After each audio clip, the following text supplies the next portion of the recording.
I'm Stila Webb. And I'm Shuvom Ghosh. I'm going to write my first fiction novel this year. And I'm going to film it. And we're going to release one video each week. And if you keep up with Stila's word count, by the end of 2017, you'll have...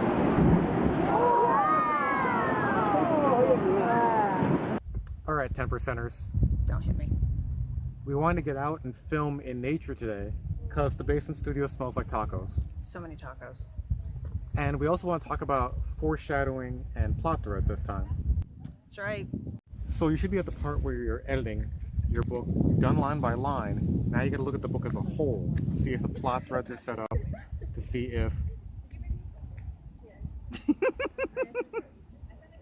if things make sense. So we don't expect you to do this in a week. You know, come back to this video whenever you're ready. That's right. Because foreshadowing, by now you should know what's coming. So you can go back through your piece and start putting little hints about what's coming up ahead. So if you start off your book in a nice peaceful mountain scene like this, but then you jump to, it's going to be a bit jarring. Just a little bit. You gotta ease people into things. Want to make sure that you want to make sure that your readers are following you and are understanding that things are about to happen without having it ruined for them and without it coming out of nowhere. That's a pause for you. The big things in your novel should be foreshadowed, meaning there should be some hints that they're coming along the way. Think of Star Wars when Obi-Wan Kenobi talks about Luke's father and the fact that he used to be a great Jedi and that Vader killed him. That's foreshadowing about who Vader is later. Yeah, but it's still a surprise when it happens. Still a surprise. You're not sure exactly what's about Vader is going on, but you know something is going to happen. Our big rule, we don't have much time because this hole's about to go off. Our big rule for a plot twist is the plot twist should make the rest of the book make more sense, not less. Think of The Sixth Sense when you finally get the plot reveal that Bruce Willis is actually a ghost and he's dead.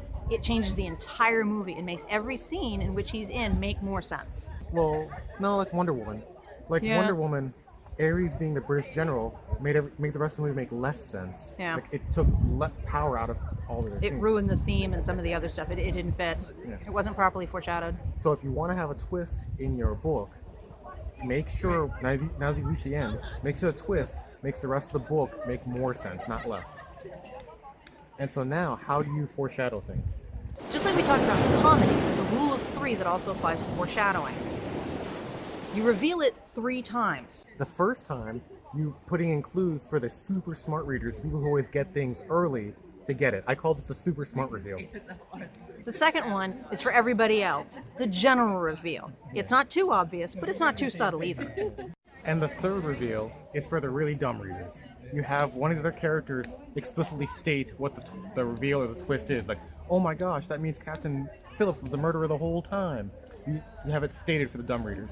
There's always somebody who doesn't catch on.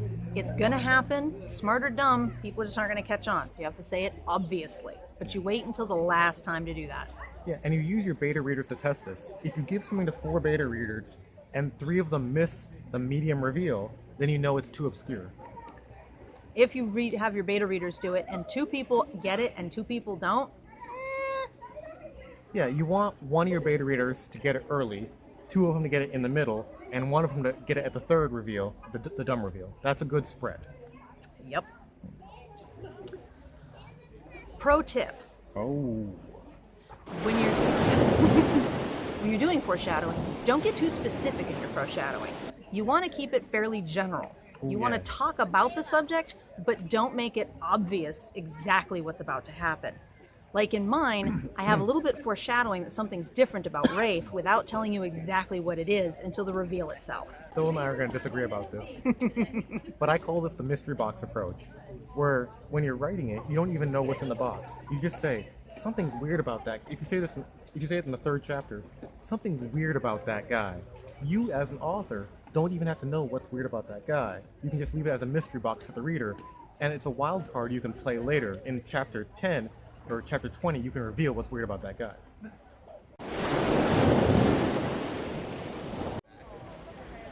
The success or failure of your mystery box really depends on how well you plan it and how much space you're leaving for yourself in your planning. but it's totally doable. I've seen him do it. I don't know what space. What do you mean by space? I mean by how tightly you have everything else planned out. You don't want to reveal something that breaks something else that doesn't fit within the rules that you've created. Yeah, but that's like, well, I'm saying it's a wild card. You can make anything be weird about that guy. You can have him be Well- a killer, you can have him be a secret agent, you can have him be an alien. Like he did with the benefactors in his first book, he didn't reveal who or what they were in the first book. He waited until the second book, and he didn't even know what they were in the first book. Yeah. But you left enough space around it that they could have been anything. Yeah, I had these race of aliens that were very mysterious, and even I didn't know what was mysterious about them. They were always just, presented by holograms or by. I think it's a minute. Too much to explain. They were very mysterious. You never saw them, but even I didn't know what they looked like or who they were. But yeah, I left it as a mystery box. I figured it out later. Yep. I'm just gonna lean on you. Okay. Okay. Fine. Oh, this is so much better. Think of the hit movie The Accountant, starring Ben Affleck. There was, in the flashbacks, he has a brother, right? So the main character has a brother. In the now time, you see this mysterious assassin on a parallel track, and the very first time you see the guy, Stila and I were like, Oh, that's his brother. That's his brother. Totally. But the movie thinks we're too dumb to get it. So the movie keeps going on as if it's not the brother. And they keep teasing it. And every time he's on the screen, we're like, Oh my God, that's his brother. that's his brother, right? So Obviously. the third time you see him on the screen, you're like, oh, that's his brother. But the movie's like, no, it's not. That's just a mysterious assassin. It's his brother, obviously. This is why we have 3 reveals. Is you have the one for the smart people, one for the medium, and the third. So they move The Accountant. They place their reveals poorly. Yep. It was really obvious. And guess what? It was his brother. It was Spoiler. It was his brother the whole time. So our general homework for today is look at the big reveals of your book, the big who done it or why they did it or he's Luke, I am your father moments, and make sure there's bigger and bigger hints as the book goes on. You can have as many little foreshadowing hints as you really want to, as long as they're not too obvious. But the 3 reveals still need to be there. Yeah. But you have to have some hints, and you have to have some reveals. Or it comes out of nowhere. So yeah, what a good reveal should have rumblings throughout the book. You should be able to hear it in the background from far off, and the rumbling should get louder and louder as it gets closer to the reveal until it's final.